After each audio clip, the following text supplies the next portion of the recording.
नमस्कार, मैं ईशा दुबे और आप देख रहे हैं आईपा यानी कि all India progressive politics association, जहां पे हम बात करते हैं प्रगतिशील राजनीति की। साथ ही साथ हम यहां पे जनता के हित की बात करते हैं। जो जनता चाहती है बस उतना संदेश हम आप तक पहुंचाते हैं। इस वक्त मैं मौजूद हूं गाजियाबाद के इब्राहिम इंग्लिश मीडियम स्कूल में, जहां मेरे साथ यहाँ पे के बहुत सारे टीचर्स मौजूद हैं। लेकिन इसका यह मतलब नहीं है कि हम सिर्फ एजुकेशन पे बात करेंगे, क्योंकि टीचरों से हमेशा शिक्षा की बात होती है। लेकिन क्योंकि चुनावी माहौल है तो आज हम इनसे चुनावी बात करेंगे, राजनीति की बात करेंगे। नमस्कार मैम, कैसी हैं आप? मैं बिल्कुल ठीक हूँ मैम। क्या नाम है आपका? ऋतु झा। ऋतु झा जी मैम। आपने दो सरकारें तो आपने देख ही ली होंगी, हाँ? आपने अपने इतने प्रोफेशन के समय का अगर कैलकुलेट किया जाए तो 2 सरकारें आपने देखी, इनका काम देखा है। आपको क्या लगता है अब की बार किसकी सरकार? Being a teacher I can't say that अब की बार किसकी सरकार। मेरे लिए वही सरकार जो बात करे प्रोग्रेसिवनेस की, जो बात करे डेवलपमेंट की। So no caste, no religion, that मुद्दा शुड बी नॉट देयर। मैं बात सिर्फ उस सरकार को करूँगी जो कि देश में तरक्की करे।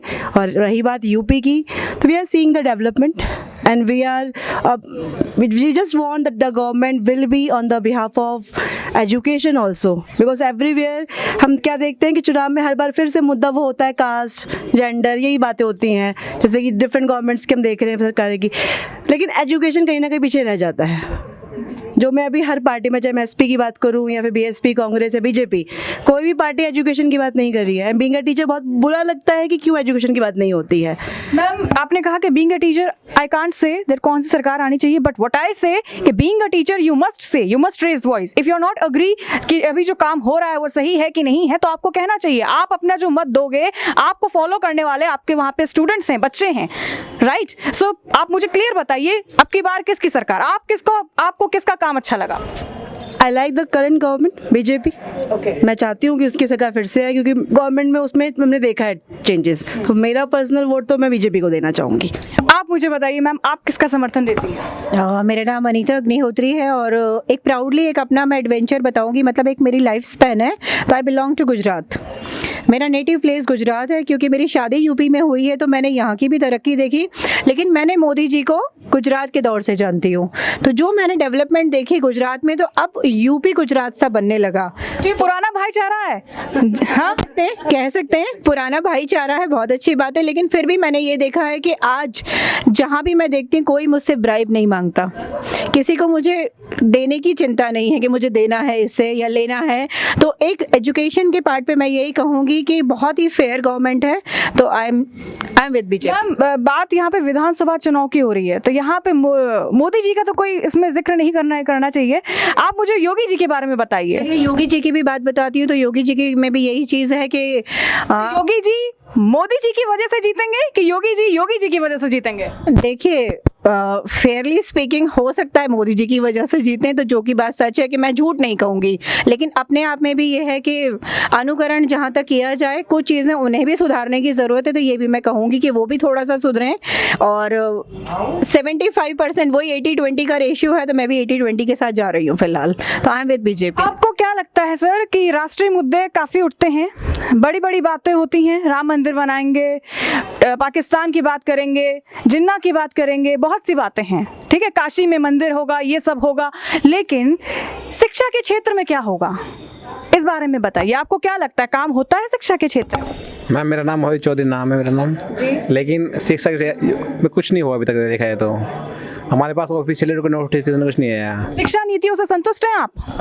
मैम नहीं, थोड़ा चेंज होना चाहिए, हल्का सा चेंज होना चाहिए। हाँ मैम। आपको क्या लगता है मैम? मेरा नाम निधि अग्रवाल है।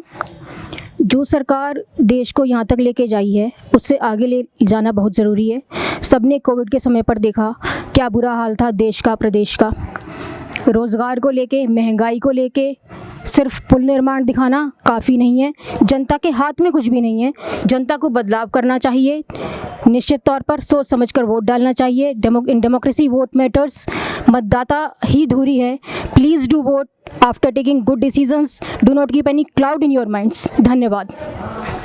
अच्छा, ये बताइए यहाँ पे बिल्कुल बोलिए, आपको क्या लगता है कि इन मुद्दों पे काम नहीं हुआ, ये बताइए। हमारा ये मुद्दा एक तो ये पेट्रोल थोड़ा सा कम हो, जो कंट्रोल कम से कम, रोज पेट्रोल बढ़ रहा तो जेब थोड़ा सा डिले हो रही है। अच्छा, आपको याद रखिएगा इन्हीं लोग के साथ काम करना है और ये सब बीजेपी सपोर्टर हैं। नहीं बीजेपी वोट देने, मुझे कोई गवर्नमेंट से ऐतराज नहीं है, मुझे गवर्नमेंट से ऐतराज नहीं है, मुझे गवर्नमेंट से ऐतराज नहीं है। मेरा अपना मतलब है जो हमारा अच्छा खासा कुछ भी ऐसा मत बोलिएगा कि आगे जाके अच्छा कोई चांस नहीं है। हमारे पास लगभग अगर बात करें स्कूल में जितने भी टीचर स्टाफ है समय तो प्रॉपर्टी मेरे पास ही होगी, 100-150 भी खेत हमारा गाँव सुरपुर मेरा। तो अब दिक्कत क्या है, अब हमारे गेहूँ है, हमें जरूरत है यूरिया की, तो हमें डाई मिल रही है गोदाम पे। जब हमारी डाई चीजें भी खराब लोगों तो यूरिया मिल रहा था हमें। सर तो पहले कुछ नहीं मिलता था, मिल तो रहा है कुछ आपको? नहीं, पहले भी मिला था ये। अगर आपको खेती की इतनी चिंता है, जब आप बोल रहे अब तो हो 150 बीघा पे जमीन है, तो आप सरकार पे को निर्भर है नहीं है? तो कहीं ना कहीं सर ऐसा नहीं है आपकी, ये कहीं ना कहीं सर ऐसा होता है कि अब सुनी हुई चीजें बहुत ज्यादा हम बोलते हैं, तो आप अपने दिमाग से प्रिंटेड ना करें, क्योंकि सबको हर जगह मिली है, ऐसा नहीं है। सदरपुर तो खैर अब गाँव ना बोलो शहर में ही आ गया है। अब दूसरी रही बात विधानसभा चुनाव की, अगर कोविड नहीं होता तो सबको तरक्की भी दिखती और क्या डेवलपमेंट हुआ वो भी दिखता। और शायद मैं कह रहा हूँ कि बीजेपी गवर्नमेंट ने जितना कंट्रोल करा है और जितनी डेथ रेशो कम रहा है, शायद और कोई गवर्नमेंट होती ना तो शायद आप और हम में 100% वैक्सीनेशन को बहुत मैं सपोर्ट करूंगी, जिसके कारण मतलब मैंने बजट में भी देखा, सब कुछ देखा, कहीं तो है पॉजिटिव में, भले 8% जीडीपी है लेकिन हम हैं कहीं कुछ पॉजिटिव। योगी जी की वजह से जीतेंगे, योगी जी अपने काम की वजह से जीतेंगे, क्योंकि जो काम करेगा वो जीतेगा। हीरो एक दिन में बनता है और 1 घंटे में उतर भी जाता है नीचे।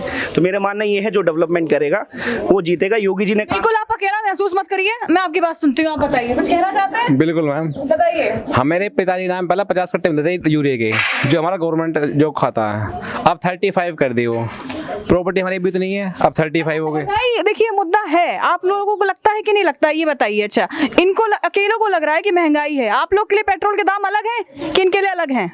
देखिए मैम, बिना पैरों से तो चल के स्कूल आएंगे नहीं जी, तो जो है उसके लिए थोड़ा अपने भी ग्रोथ बढ़ा रहे हैं और अपने भी कैलिबर हमने बढ़ाया है और सोर्सेज ऑफ इनकम भी बढ़ाए हैं, तो वो सारी चीज़ें हमें इसी गवर्नमेंट से ही मिली है आज के दौर में। मतलब जनता भी अब गिव एंड टेक कर रही है, कुछ ऐसा है? मैम आपको मैं एक बहुत बड़ी आसान तरीका बताता हूँ। मेरे पास मैं टंकी फुल कराता हूँ मैम, जैसी सुई थोड़ा नीचे जाती है मैं फुल करा देता हूँ, मुझे महसूस ही नहीं होता कि महंगाई हुई है क्योंकि जब मुझे पूरे 1 लीटर का पेट्रोल का पूरी टंकी का पैसा ही नहीं देना है, तो हम कहीं ना कहीं ये सोम कच्चे लालच में हम बहुत बड़ी अचीवमेंट या बहुत चीज़ अपॉर्चुनिटी को हम छोड़ देते हैं। तो पेट्रोल में आने वाली कोई भी गवर्नमेंट होती, मैं कह रहा हूँ डोनाल्ड ट्रंप भी इंडिया में होता। ये राजनीति जो है, मेन चीज़ सेफ्टी है मैम, सेफ्टी, क्योंकि मैं दिल्ली से हूँ बेसिकली, 2016 में यूपी में आई हूँ, तो उससे पहले जो यूपी का माहौल था कि रात होते ही मतलब फीमेल्स को स्पेशली कि बाहर जाने से प्रॉब्लम था, डर लगता था, इवन स्टार्टिंग में हमें भी लगा, बट मैंने देखा है कि वो चेंज हुआ है बीजेपी गवर्नमेंट के आने पे।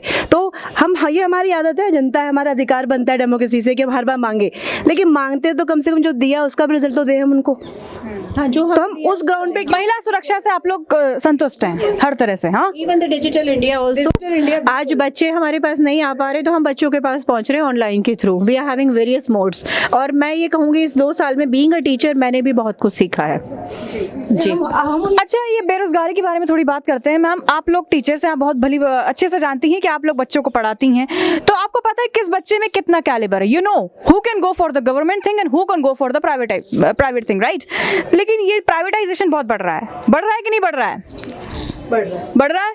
तो इस प्राइवेटाइजेशन की वजह से आपको नहीं लगता कि जो बच्चे हैं जो सरकारी में जाना चाहते हैं, क्योंकि ये माइंडसेट होता है मैम, बहुत से उनके जो घर वाले होते हैं वो चाहते हैं नहीं, हमारे बच्चे को तो हम आईएएस अफसर ही देखना चाहते हैं, उसको अधिकारी ही चाहिए, उनको नहीं चाहिए कि मेरा बच्चा 9 to 5 की नौकरी करे। तो इस पर क्या कुछ प्रकाश डालिए। देखिए, प्राइवेटाइजेशन और रही बात गवर्नमेंट जॉब के लिए, तो वो किसी को चूज एंड गिव नहीं है, वो सबके लिए बराबर अपॉर्चुनिटी, सबके लिए बराबर है। कौन वहाँ तक पहुँच पा रहा है, नहीं पहुँच पा रहा, ये पर्सन टू पर्सन डिपेंड करता है, ठीक है? तो ये ऐसा नहीं है कि आज मैंने इसको नौकरी दी और इसको नहीं दी, ऐसा नहीं है। अगर बीइंग अ लीडर या जहाँ कहीं भी है, जो भी खुलता है सबके लिए बराबर होता है। और रही बात प्राइवेटाइजेशन की हो चाहे कहीं की, हम भी आज प्राइवेट इंस्टीट्यूट में, तो हम ये नहीं कहेंगे हम गवर्नमेंट टीचर से कम है, ठीक है? तो हम नई एनईपी को फॉलो कर रहे हैं, हम हर शिक्षा नीति को फॉलो। फीस के बारे में क्या कुछ कहना है? मैं इस वक्त प्राइवेट स्कूल में खड़ी हूँ, लेकिन फिर भी मैं फीस के बारे में बात करूंगी। क्या फीस स्ट्रक्चर के बारे में क्या कहना है आप? बिल्कुल बताएंगे। इस वक्त गाजियाबाद के आप इंग्राहम इंग्लिश मीडियम स्कूल में खड़ी हैं, तो हम प्राउडली हम ये कहेंगे कि पूरे गाजियाबाद में हमारी फीस सबसे कम है और हम सबसे अच्छा पढ़ाते हैं, क्वालिटी। मैम, आप तो कम है आपकी फीस, लेकिन सरकार की तरफ से क्या है? देखिए, सरकार की तरफ से मैनेजमेंट जाने, लेकिन हमें 1 तारीख को अपनी तनख्वाह मिल जाती है, ठीक है? प्राइवेटाइजेशन में मैम और जो आप कह रहे हैं कि प्राइवेटाइजेशन है इसलिए किया जा रहा है क्योंकि गवर्नमेंट जो आप कह रहे हैं वहाँ पे कहीं ना कहीं क्वालिटी नहीं थी हमारे पास। आज इंसान का क्या हो गया कि हम पैसा देने को तैयार है, हमें वो क्वालिटी चाहिए।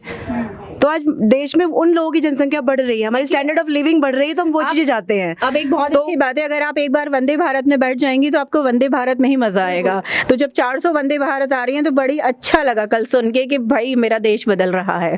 अच्छा देखिए, आप आम लोग हैं, हम भी आम लोग हैं, हम आम जनता है ना।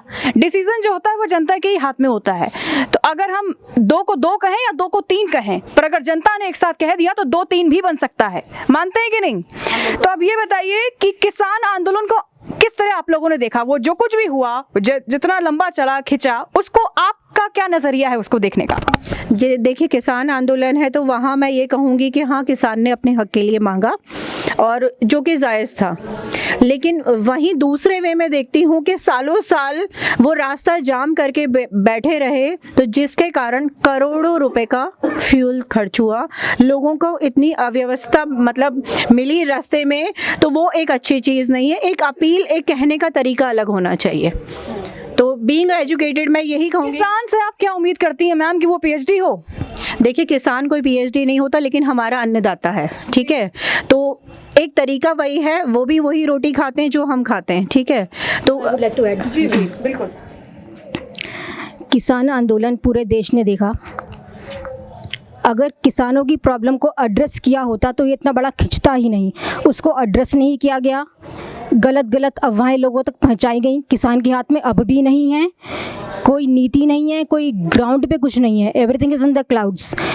कोई नीति कागज़ पे भी, इवन अभी आज तक की डेट में भी नहीं है जिससे किसान के लिए कुछ फ़ायदा हो। तो सोचें कि वो लोग, उन लोगों ने तो प्रोटेस्ट किया, आम जनता तो प्रोटेस्ट ही नहीं कर पाती। वो तो प्रोटेस्ट करा, उसके बाद भी कोई डिसीजन नहीं निकला। अभी तक भी कोई डिसीजन उनके लिए नहीं है पेपर्स पर, और हम लोग तो प्रोटेस्ट ही नहीं कर पाते। तो सोच समझ के वोट दें। मैम आप बताइए, अब बहुत देर से यहाँ खड़ी हैं और शांत खड़ी हैं। आप अब जो भी बोलिएगा अपने मन की बात बोलिएगा, गिनिएगा नहीं किसने क्या बोला है। चलिए बताइए क्या लगता है आपको? नमस्कार, मेरा नाम रिचा वल्लभ है और अभी तक जितने भी हमारे टीचर्स ने अपने अपने व्यूज़ रखे, सभी ने बहुत अच्छे से हर एक पहलू को देखा है, समझा है और बहुत एक्सपीरियंस्ड हैं, तभी वो सब यहाँ पर डिलीवर हुआ है। जब आप बात करते हैं वोट की, जब आप बात करते हैं सरकार के चुनाव की, प्रजातंत्र, हमारा जो वोट है, जो ये हमारा अधिकार है, ये सबसे बड़ा हथियार है हमारे लिए। चुनने का ये हर किसी का अपना अधिकार है, अपनी सोचने की प्रक्रिया है कि किस तरीके से सही या गलत को सोचा जाए और देखा जाए। आज बीइंग अ टीचर मैं अपने बच्चों को कहती हूँ, हर चीज़ के दोनों पहलू को देखें, अपने विचारों पे खुद भरोसा करना सीखें, तब अपना निर्णय लें। वोट देना हमारा अधिकार है और हम सबको देना चाहिए। जब बात आती है किसान आंदोलन की, जब बात आती है शिक्षा नीति की, सेफ्टी की, तो हाँ, परिवर्तन आया है, बहुत बड़ा परिवर्तन आया है। देश कई सालों से डैमेज था, जिसकी पूर्ति अब होनी शुरू हुई है। देश की मरम्मत होनी शुरू हुई है, देश फिर से खड़ा हो रहा है। और मैं बहुत प्राउडली इस बात को कह सकती हूँ कि योगी जी ने, मोदी जी ने जो करके दिखा दिया है, वो कई सालों से जो सपने हमारे सो गए थे वो फिर से उठ गए हैं। तो मैं तो कहती हूँ कि हमारे प्रधानमंत्री, हमारे मुख्यमंत्री जी को ईश्वर बहुत लंबी उम्र दे, बहुत उन्हें स्वस्थ रखे, कि वो हमारे नेतृत्व करते रहें हमारे देश का। हमारे एजुकेशन पॉलिसी पे भी वो लोग काम कर रहे हैं। और आप जब बात करते हैं कि सरकारी नीतियों की या प्राइवेटाइजेशन की, कोई क्यों प्राइवेटाइजेशन नहीं चाहता है, कोई क्यों गवर्नमेंट नौकरी चाहता है? जब हम सरकारी नौकरी और प्राइवेट की बात करते हैं तो सिर्फ एक दो चीज़ें आती हैं। सरकारी नौकरी में लोग जाना चाहते हैं कि आराम से जीवन मेरा सुरक्षित है, कट जाएगा, एक ये सोचते हैं, पेंशन मिल जाएगी, मेडिकल मिलेगा, सब कुछ मिलेगा।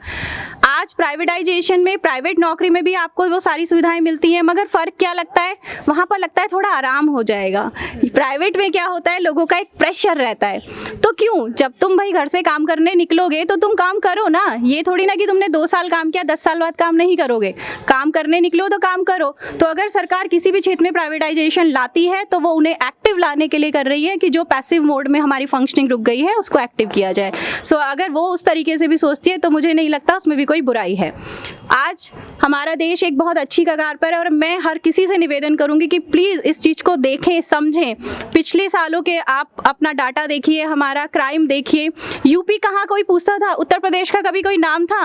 आज देखिए उत्तर प्रदेश का नाम। मैं तो बहुत खुशी इस चीज़ के लिए महसूस करती हूँ। Thank you so much. तो इतने सारे लोगों ने हमसे बात की, अपनी अपनी राय रखी सबने। तो अच्छा, एक आखिरी बार सभी लोग बता दीजिए कि अब की बार किसकी सरकार? योगी की सरकार। नोटा। देखा आपने किस तरह से लोगों ने हमसे बात की, बहुत सारी राजनीति पे बात की, शिक्षा पे बात की। तो आज आईपा में यानी कि all India progressive politics association में बस इतना ही। तब तक के लिए मुझे दीजिए इजाजत। नमस्कार।